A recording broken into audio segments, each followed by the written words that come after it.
Bəzən soruşurlar ki, qanın tünd rəngli olması bu bir xəstəliyin əlamətidirmi? Bunun dəqiq cavabını ancaq qanın ümumi analizi edildikdən sonra, qanda hemoqlobinin səviyyəsi, gemotokritin səviyyəsi təyin olunduqdan sonra düzgün cavab vermək olar ki, bəli, bu adamda qanın qatılığı var ya yoxdur, hemoqlobin çoxluğu var və yaxud da yoxdur.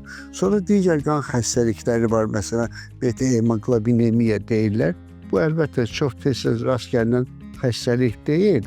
Burada deməli oksigenin dəmirlə birləşməsi problemi olduğuna görə belə adamlarda qanın rəngi tünd görünə bilir. Çünki hətta bu tündlük bunun yəni tibbi izahı dərindir. Mən sadəcə demək istəyirəm ki, bu hətta özünü xəstəyə baxanda da göstərir.